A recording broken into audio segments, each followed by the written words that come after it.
제가 여러 권의 책을 강해를 했었는데 마태복음 안에는 그 모든 것이 다 들어있구나 하는 생각을 가지게 됩니다. 마태복음의 주된 얘기는 예수님의 이야기입니다. 그런데 그 속에 이스라엘을 부르신 창세기의 내용도 나오고 어떻게 구원을 이루시는지 구원의 얘기도 나오고 율법에 대한 얘기, 교회에 대한 얘기, 심지어는 종말의 얘기도 다 들어있습니다. 그래서 우리에게 필요한 모든 것이 이 책 한 권에 다 들어있구나 하는 생각을 하게 됩니다. 마태복음에는 그런 것들 뿐만 아니고 우리에게 사명을 말씀하고 있습니다. 그리고 오늘 마지막으로 우리가 살펴볼 내용이 그 사명에 관한 부분입니다.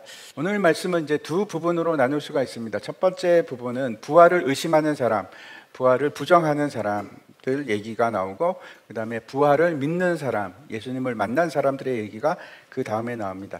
오늘날 세상에는 여전히 예수님의 부활에 대해서 안 믿는 사람들이 훨씬 더 많이 있습니다. 예수님의 제자 중에서 도마 얘기를 한번 생각해 보시기 바랍니다.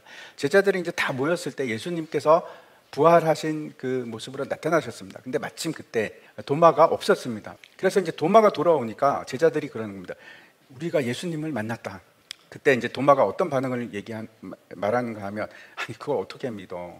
내가 만약에 그 못 박힌 손의 구멍에 내 손가락을 집어넣어 보고 옆구리에 내 손을 집어넣어서 그게 그렇게 할 수 있으면 내가 예수님을 믿겠다. 살아나신 예수님을 믿겠어. 8일이 지나고 나서 예수님께서 다시 제자들에게 나타나시는데, 이제 예수님께서 도마에게 이렇게 말씀하시는 겁니다. 네 손을 내밀어 봐라. 그래서 그 손을 이제 여기 못 박힌 그 구멍에다가 손가락을 집어넣게 하십니다. 그리고 옆구리에도 이렇게 만지게 하십니다. 그러면서 믿음 없는 자가 되지 말고 믿는 자가 되라. 그렇게 할 때 이제 도마가 뭐라고 얘기하는지 한번 보시기 바랍니다. 요한복음 20장입니다. 도마가 대답하여 이르되 나의 주님이시여 나의 하나님이시니이다. 나의 구원자 주님이시고 하나님이십니다. 이렇게 얘기합니다. 그때 이제 예수님께서 이렇게 말씀하십니다. 예수께서 이르시되 너는 나를 본고로 믿느냐? 보지 못하고 믿는 자들은 복되도다 하시니라. 아멘. 예수님의 부활을 못 믿겠다 하는 사람들, 이제 여러 가지 주장들이 있습니다. 2003년에 부활 논쟁이라고 아주 유명한 논쟁이 있습니다. 이제 그 앤소니 플루라고 이 철학자인데 무신론자 변증가입니다. 그래서 예수 믿는 그룹에 찾아가서 예수라는 신이 존재할 수 있냐, 뭐 이런 거 이제 불가능하다. 그런 걸 이제 막 굉장히 활발하게 활동하시는 분이었고, 또 한 사람은 게리 하버마스라는 분이 계시는데 이제 논쟁을 합니다. 부활에 관한 논쟁을 하는데 아주 유명합니다. 책으로도 나왔습니다. 부활 논쟁이라는 책이 있는데 그 가운데 어떤 일이 누가 이겼을까요? 제가 결론부터 말씀드릴게요. 논리적으로 압도적으로 누른 사람이 누군가 하면 유신론자입니다. 게리 하버마스라는 분이 압도적으로 잘 합니다. 논리적으로 얘기를 했습니다. 제가 이제 몇 가지를 말씀드리면, 이슬람교에서는 어떻게 얘기를 하는가 하면 예수님이 죽은 것이 아니고 다른 사람이 죽었다 이렇게 얘기를 합니다. 제가 이란에 있을 때도 그 얘기를 참 많이 들었는데, 그러니까 아리마대 요셉이 예수님 대신에 십자가를 지지 않습니까? 골고다 언덕까지. 모든 사람들이 그 환각 중에서 예수를 못 박아 죽인 것이 아니고 아리마대 요셉을 십자가에 못 박아 죽였다라고 얘기를 합니다. 그 집단 환각이 모든 사람, 군인들, 뭐 빌라도 대제사장까지 다 환각 속에서 잘못 착각했다 이런 얘기입니다. 가능할까요? 환각이라는 것이 지극히 개인적인 거라서 그 많은 사람이 똑같은 환각을 느낄 수가 없답니다. 의학적으로 그렇답니다. 두 번째는 이런 주장이 있습니다. 예수님은 십자가에서 죽은 것이 아니고 실신하셨다 하는 주장입니다. 이것도 이제 받아들일 수 없는 이유가 로마 군인이 예수님의 다리를 부러뜨리지 않았습니다. 그거는 어떤 반증인가 하면 예수님은 확실히 죽었다 하는 반증입니다. 또 창으로 옆구리를 찌르지 않습니까? 창에서 그래서 옆구리에서 뭐가 나왔습니까? 피와 물이 나왔는데 그거는 이 사람이 죽었다는 확실한 증거이기도 합니다. 실신했다? 그래서 무덤 속에 있는데 막 못이 박히고 채찍질을 엄청 당하고 완전히 몸이 망가지지 않았습니까? 발도 그렇고. 그 상태에서 그 무거운 돌을 굴리고 나와서 심지어는 엠마오, 거기 한 20km 정도 되는데 거기까지 걸어갔다? 그게 말이 될까요? 실신했던 사람이 도저히 믿을 수 없는 일입니다. 세 번째, 가장 지금까지도 많은 사람들이 주장하는 것이 있습니다. 환각을 본 거다. 제자들이 환각 상태였다. 환영을 본 거다 하는 이론입니다. 이 이론을 많은 사람들이 이제 지지하는데, 제자들이 너무나 예수님을 보고 싶고 예수님의 그 부활에 심취되어 있어가지고 집단 환각이 일어나서 제자들이 안 본 것을 똑같이 봤다고 느낀다 하는 얘기입니다. 이것도 불가능합니다. 그렇게 집단적으로, 심지어는 몇 명이었습니까? 예수님의 부활을 본 사람이 고린도전서에 보면 500명입니다. 500명. 그 사람들이 동일한 주장을 어떻게 할 수 있을까? 집단적으로 불가능하고, 또 하나는 아주 명확한 이유 중에 하나가 이겁니다. 환각을 본 사람이 그 삶이 바뀌고 어떤 목적성을 가지고 자기 목숨까지 버리는 일은 절대 일어날 수가 없다는 겁니다. 제자들을 보십시오. 다 예수님 때문에 순교까지 갑니다. 목숨을 겁니다. 또 하나가 있습니다. 만약에 모든 사람이 환각이 됐다, 환각 상태였다, 그러면은 어떤 문제가 있을까요? 무덤입니다. 시체가 있어야 되는데 시체가 사라진 겁니다. 예수님이 죽은 것이 확실하다 그러면은 뭘 보여줘야 되는 거예요? 자 봐라, 여기 시체가 있지 않느냐 라고 하면은 얘기가 끝이 납니다. 근데 시체가 없어졌습니다. 빈 무덤입니다. 그러면 왜 빈 무덤이 되었는지 분명한 이유를 설명할 수 있어야 됩니다. 근데 그걸 할 수가 없는 겁니다. 시체를 누가 도둑질해 갔다 하는 주장을 하는 겁니다. 그래서 이제 이 사실을 알립니다. 지진이 일어났고 천사가 나타났습니다. 우리가 두려워서 죽는 줄 알았습니다. 그리고 아마도 이 경비병들이 예수님의 살아나신 것을 보지 않았을까? 여자들이 봤습니다. 근데 그때 볼 수도 있었겠다 이렇게 생각을 합니다.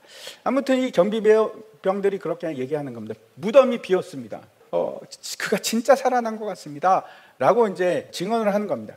대제사장들 그리고 장로들이 모입니다. 이제 아주 핵심 인물들이 모인 것 같습니다. 그래서 회의를 합니다. 야, 이 사실을 어떻게 할 건가? 그리고 아주 사악한 결정을 내립니다. 그 제자들이 시체를 도둑질해 갔다, 이렇게 소문을 내자. 그렇게 하고 그 경비 군인들에게 돈을 줍니다. 뇌물을 주고 거짓 증언을 하고 소문을 내라, 이렇게 이제 지시를 하는 겁니다. 한번 보십시오. 15절입니다. 군인들이 돈을 받고 가르친 대로 하였으니 이 말이 오늘날까지 유대인 가운데 두루 퍼지니라. 지금까지도 유대인들은 이렇게 알고 있습니다. 시체를 제자들이 훔쳐갔다, 그래서 없다, 부활한 것이 아니다, 이렇게 이제 믿고 있습니다. 이 사람들은 부활이 없다, 그런 일은 일어나지 않는다 하는 것을 숨기기를 원했지만 진실은 드러납니다. 우리가 잘 알고 있듯이 이제 사도행전을 보면 이게 막 퍼지고 확산하고 돼서 예루살렘 인구의 한 반 이상이 부활을 믿게 됩니다. 근데 이 사실이, 이 부활이 왜 그렇게 중요한가? 로마서 10장 말씀 한번 보시기 바랍니다.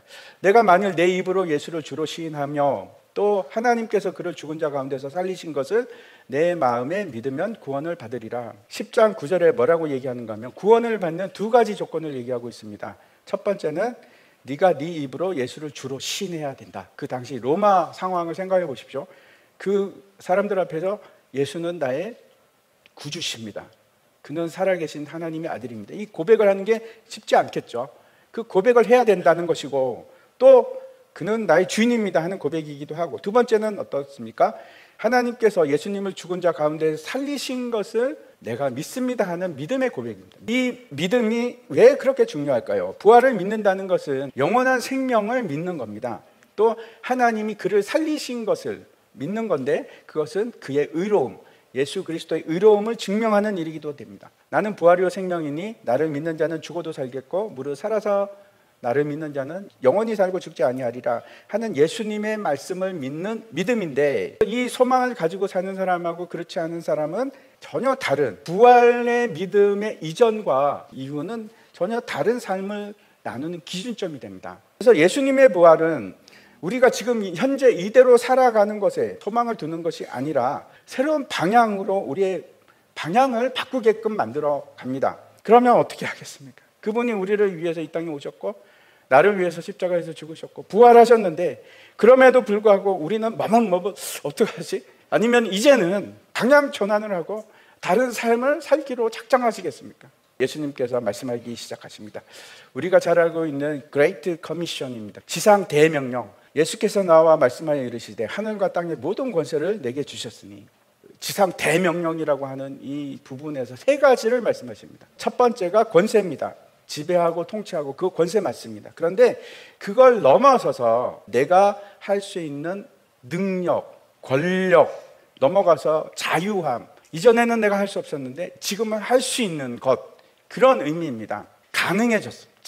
옛날에는 그렇지 않은데 지금은 가능해졌다, 그런 뜻입니다. 마가복음 16장 17절과 18절입니다.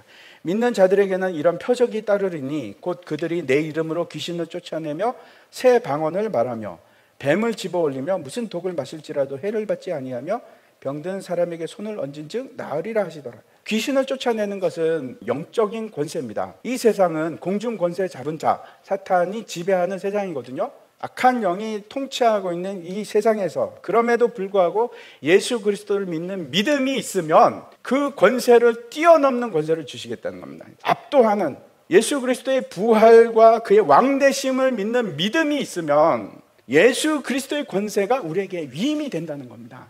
요한복음 14장 말씀 한번 다시 보시기 바랍니다.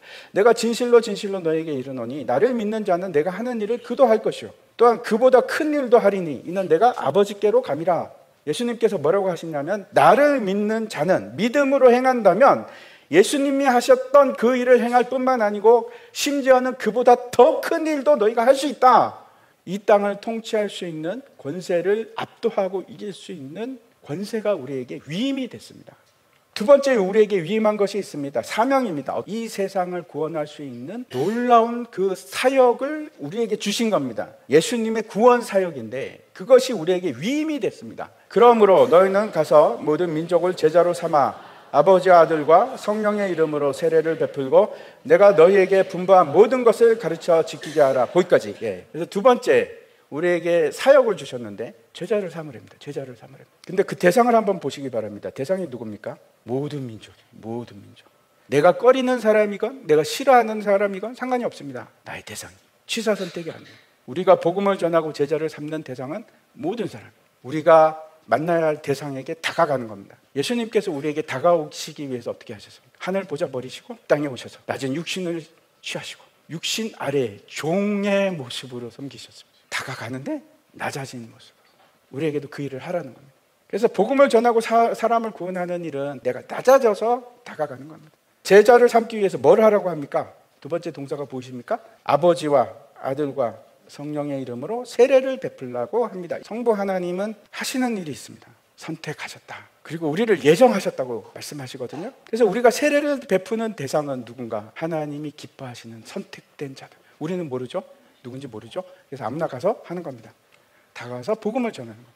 성자 하나님 예수 그리스도의 이름으로 세례를 주라 합니다. 이게 어떤 뜻일까요? 그의 피의 은혜로 죄사함의 세례로 그를 다시 깨끗게 만들어주는 세례를 의미합니다. 세례라는 것이 어떤 것인가 하면 죽음입니다. 내 옛날 자아는 다 죽는 것. 그와 연합해서 함께 죽고 그의 부활하심과 함께 일어나서 부활하는 겁니다. 연합해서. 그게 세례입니다. 그래서 예수님의 죽으심과 부활하심을 함께 경험케 하는 겁니다. 우리는 또 성령의 이름으로 세례를 주라고 합니다. 이건 어떤 뜻일까요? 복음을 믿음으로 우리는 구원을 받는 것이 분명하고 확실합니다. 근데 그 믿음을 도대체 누가 줍니까? 성령 하나님이 우리에게 선물로 주십니다. 그래서 세례는 거듭남은 구원은 성령의 세례입니다. 우리에게 도장을 찍으시고 인치시고 보증을 해주십니다. 성령 하나님께서 이 사람은 내가 보증해 구원 주세요. 놀랍지 않습니까? 그걸 누가 하십니까? 성령 하나님께서. 제자를 삼는다는 것은 예수님께서 주신 말씀을 가르치고 지키게 하라. 내 삶을 살아내는데 공유하고 같이 하는 것, 말씀에 따라서 순종하는 삶을 살아내는 겁니다. 그게 제자입니다. 제자로 살아가는 것은 여러분 쉽게 생각하시면 안 됩니다. 삶을 공유하지 않으면 안 됩니다. 그래서 삶은 연습하셔야 됩니다. 같이 공동체가 기도해주고 격려해주고 얘기해주고 그래야지 우리가 제자를 삼으랍니다. 제자를 삼으랍니다. 그래서 이 공동체가 이 일을 할 수밖에 없고 공동체가 아니면 안 됩니다. 마지막으로 예수님께서 우리에게 주신 권한이 있는데 어떤 겁니까? 약속을 주셨습니다. 함께 하신다는 약속. 마태복음 28장 20절 보면 내가 세상 끝날까지 너희와 항상 함께 있으리라. 마태복음 처음에 임마누엘 하나님, 아기가 태어났는데 임마누엘이라 하리라. 우리와 함께 하시는 하나님. 근데 마태복음은 신기하게도 마지막도 이 말씀으로 끝납니다. 내가 항상 세상 끝날까지 너희와 함께 하리라. 너무 감사하죠.